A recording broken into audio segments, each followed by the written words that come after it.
کیونکہ ہماری تو زبان چلتی ہے، ان کے ہاں تو سیدھے چاقو چلتی ہے۔ سبحان اللہ، سبحان اللہ، بے شک۔ ہم تو کلمات سے بیان کر لیتے ہیں، یہاں چاقو نیزے سیدھے گال میں ڈال کے ادھر سے ادھر کر دیتے ہیں۔ ہمارے یہ آج کی بات نہیں، صاحب قبلہ یہاں سے نکالتے ہیں۔ بالکل میرے عزیزو، یہ کوئی شعبدہ بازی نہیں ہے، کیا بات ہے، شعبدہ بازی نہیں ہے۔ سبحان اللہ۔ میں اس ممبر سے کھڑے ہو کر آج بھی یہ چیلنج کر سکتا ہوں، ہمارے اس ملک میں بہت سے چھوٹے دجال آئے ہوئے ہیں،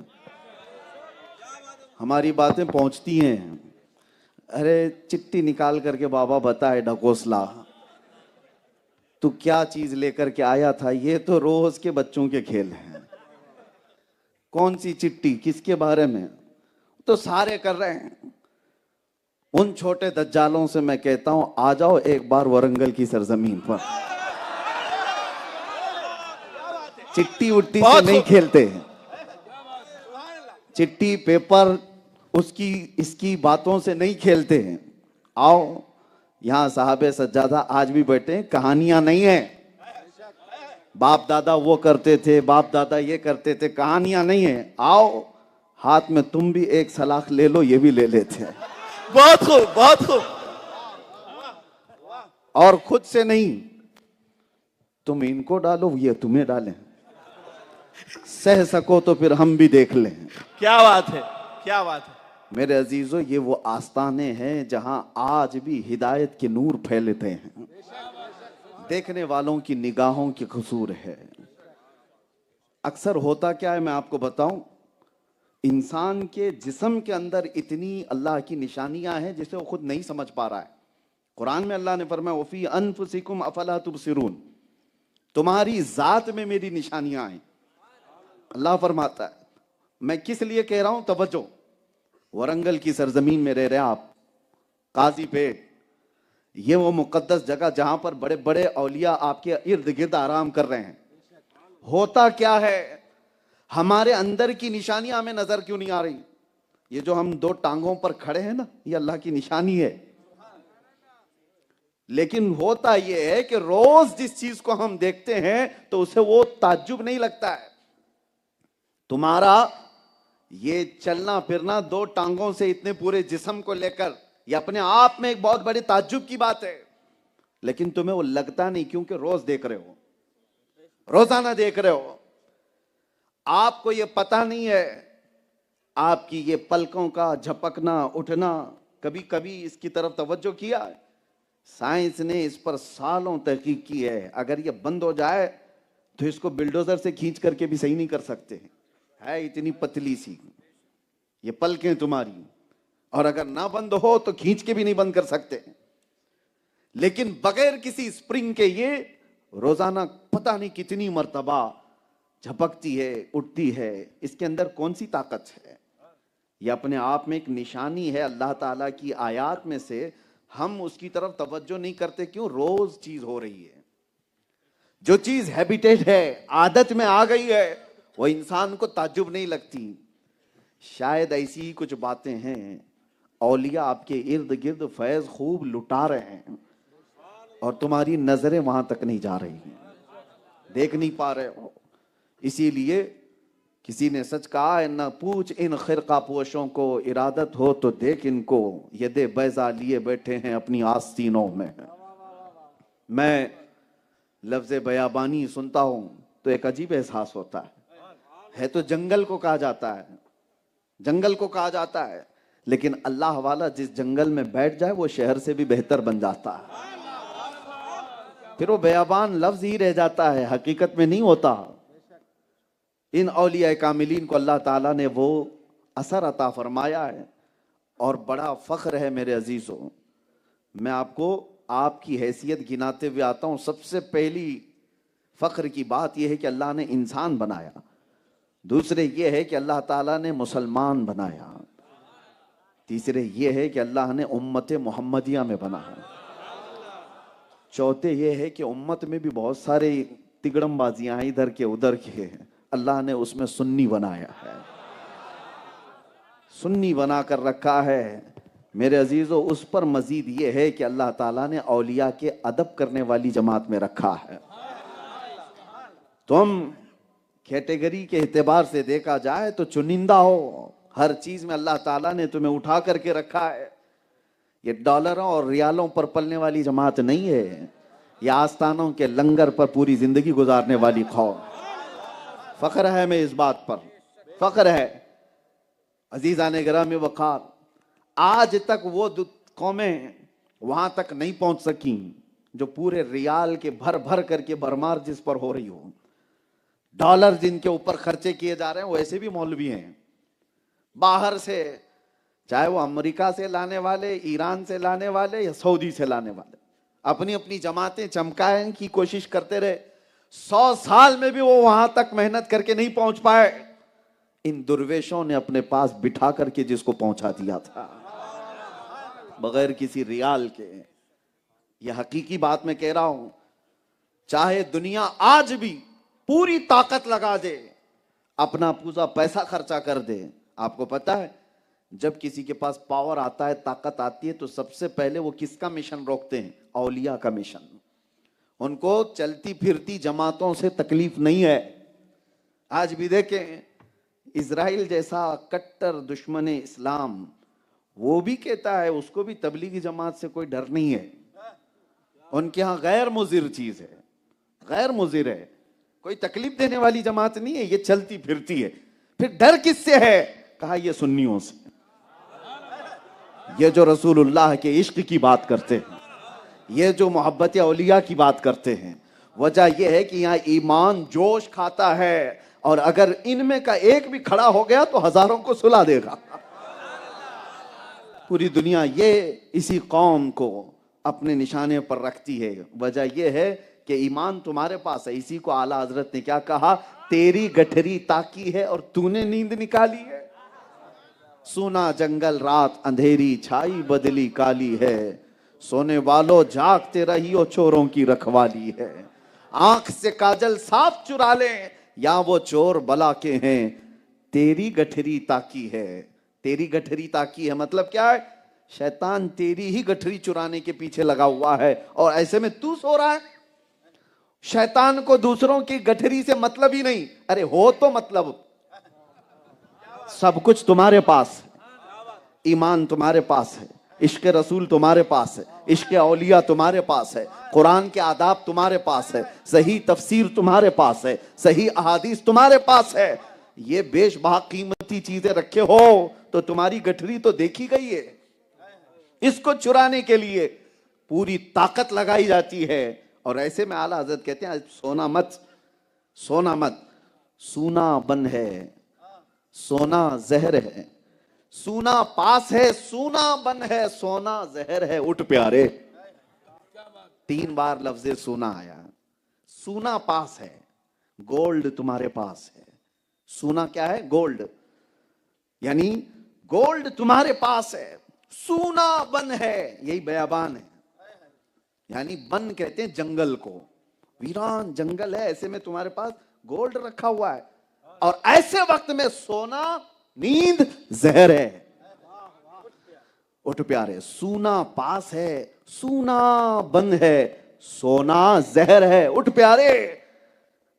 اور اس وقت اعلیٰ حضرت یہ کہتے ہیں تیری گٹھری تاکی ہے اور تو نے نیند نکالی ہے. ہاں، سونا پاس ہے، سونا بن ہے، سونا زہر ہے. اٹھ پیارے، تو کہتا ہے میٹھی نیند ہے، تیری مت ہی نرالی ہے. وہ تو نہایت سستا سودا بیچ رہے ہیں جنت کا، ہم مفلس کیا مول چکائیں، اپنا ہاتھ ہی خالی ہے. اے میرے عزیزو، میں آپ سے ایک بات اور عرض کرتے ہوئے یہ تمہیدی باتیں کہہ رہا ہوں کہ اللہ کا کروڑا احسان ہے کہ اولیاء کے آستانوں سے اس نے ہمیں وابستہ رکھا ہے. دعا بھی یہی کرو کہ قیامت تک ہماری نسلیں ان اولیاء کے غلام پیدا ہوں. سر اٹھانے والا نہیں ان کے سامنے، ادب کے ساتھ کھڑے رہنے والا بندہ بنا ہے. سبحان اللہ، سبحان اللہ. جن لوگوں نے بھی ان اولیاء کے آستانوں سے دشمنی مولی ہے، وہ حدیث قدسی میں ہے. اللہ کے نبی صلی اللہ تعالی علیہ وسلم نے فرمایا، اللہ کا یہ فرمان، من عادى لی ولیا فقد آذنتہ بالحرب، جس نے میرے کسی ولی سے دشمنی کی میں اس کو اپنے ساتھ جنگ کا اعلان کرتا ہوں. کس کی ہے یہ ہمت جو اللہ سے جنگ کا ارادہ کرے؟ کون ہے جو یہ جرأت رکھتا ہے اللہ سے وہ جنگ کرے؟ میرے عزیزو، آستانے ہمارے جو اولیاء کاملین کے ہیں، اس پر اب ساری دنیا کی نظریں ہیں. ان میں کچھ ٹوپی جبے والے بھی ہیں اور کچھ کفار و مشرکین بھی ہیں، اور دونوں ان آستانوں سے بغض و عداوت رکھنے والے. ان کے دلوں کے اندر ان اولیاء کی دشمنی ہے. اب تو دیکھو اجمیر معلیٰ کی طرف انگلیاں اٹھائی جا رہی ہیں. یہ کہاں کہاں ڈھونڈیں گے؟ جہاں کھودو وہاں کچھ نہ کچھ مل جائے. بس نے ہوتا ہی نہیں ہے. ہم سے ایک میڈیا والے نے یہ انٹرویو لیا تھا اور میں نے کہا تھا کہ بھائی یہاں اتنی سب جو پرانی عمارتیں دکھتی ہیں سب پر دعویٰ ٹھوک دیتے ہو اولیاء کے آستانے وہ تھے یہ تھے. دشمنی کس بات کی؟ دبئی جاتے ہو وہاں بھی دعوت ٹھوک دو. یہ برج خلیفہ نہیں، یہ برجیشور ہے. چاہے ہو سکتا ہے کہیں پر کیا رکھا ہے اولیاء کی دشمنی سے، ان آستانوں کی دشمنی سے. تاریخ موجود ہے. اس غریب نواز کو پوری طاقت لگا کر کے یہ یہاں سے بھیجنا چاہتے تھے، لیکن ہوا کیا؟ نہ وہ اٹھائے جا سکے نہ ہی بجھائے جا سکے، بلکہ اللہ نے آج ہر دل پر ان کی حکمرانی پیدا فرمائی ہے. اس زمانے میں ایک معاملہ بھی پیش آیا تھا کہ سرکار غریب نواز کو ہر طرح سے تکلیفیں دی جا رہی تھی. اس مرد درویش کو اٹھانے کے لیے جادو کا سہارا، طاقت کا سہارا، لڑکیوں کا سہارا، سب کوششیں ہو گئی تھی. پھر ایک وقت ایک بڑے سادھو کو، بڑے پنڈت کو، پجاری کو جو جادو کے بہت سارے گر جانتا تھا، اس سے جا کر پیسے والوں نے کہا کہ اس درویش کو یہاں سے نکالو اجمیر سے، کچھ تو کرو. اور سب نے جب کہا تو وہ بڑا سنیاسی رہا ہے، بہت پڑھا لکھا، اور تاریخ میں اس کا نام بھی رام دیو بتایا گیا. ایک آنکھ والا نہیں، پرانا والا. اور اس وقت اس سے جا کر کے کہا گیا تو اس نے اپنے چیلوں کو جمع کیا، 500 چیلوں کو. کہا چلو اس درویش کو میں ابھی منتر ایسے سکھاؤں گا کہ وہ نکل کے بھاگے گا یہاں سے. منتر سکھا کر کے لایا گیا تھا. اس وقت سرکار غریب نواز انا ساگر کی ایک جھوپڑی میں رہ رہے تھے، خیمے میں. چند خدام تھے. آپ کے ایک خادم آئے اور کہا کہ حضور غضب ہو گیا، بڑی جماعت آئی ہوئی ہے منتر پڑھتے ہوئے. کچھ منتر وہ لوگ سیکھ کر کے آئے، سنا ہے کہ بڑا جادو کریں گے اور ہمارا سب یہاں سے نکال دیں گے. سرکار غریب نواز نے کیا کہا؟ لا تحزن ان اللہ معنا، گھبرا مت، اللہ ہمارے ساتھ ہے. یہ پاورفل جملہ ہے. سنیو ہمیشہ یاد رکھو، کوئی ہو یا نہ ہو ہمارے ساتھ اللہ ہمارے ساتھ ہے. یقین رکھو اللہ ہمارے ساتھ ہے. آج کی جتنی بھی پھونکوں سے بجھائی جانے والی طاقتیں ہوں یا حکومتیں ہوں، یہ چند دنوں کی بات ہو سکتی ہے. اور پھر میں اپنے جملے میں کہوں تو کچھ دیر کی بات، باقی کا بولنے کی ضرورت ہی نہیں. وقت آئے گا، وقت بھی آئے گا، دور بھی آئے گا. سنو، اللہ ہمارے ساتھ ہے. تعلیم دی اللہ ہمارے ساتھ ہے. سرکار غریب نواز نے کہا گھبراؤ مت، اللہ ہمارے ساتھ، آنے دو. پوری فوج آئی. سرکار غریب نواز کو کہا گیا کہ آپ آؤ ان کا مقابلہ کرو. تو سرکار غریب نواز نے اپنے جو خادم تھے 4-5 ان سے کہا، ایک لکیر کھینچ دی، کہا تم اس میں ہی کھڑے رہنا، اس میں ہی کھڑے رہنا. اور خود کیا کہنے لگے؟ لا الہ الا اللہ، لا الہ الا اللہ، لا الہ الا اللہ. یہ ذکر تھا سرکار غریب نواز کا. اسی اسنا میں بڑے سادھو جی چیلوں کے ساتھ گرو گھنٹال آئے ہوئے ہیں اور سارا منظر دیکھنے والے لوگ بھی موجود ہیں. سادھو نے کہا تھا جیسے ہی میں کہوں تبھی منتر پڑھنا، جو سکھایا ہے، جو بھی اگڑم بگڑم جو بھی سکھایا ہو. کہا میں جس وقت آرڈر دوں تبھی یہ منتر پڑھنا، جادو اثر کر جائے گا. تو سارے ریڈی تھے، تیار تھے. ادھر سرکار غریب نواز خیمے سے جیسی نکلے، او اللہ اکبر، چہرے کے اندر وہ جمال، پیشانی سے نکلنے والا وہ نور،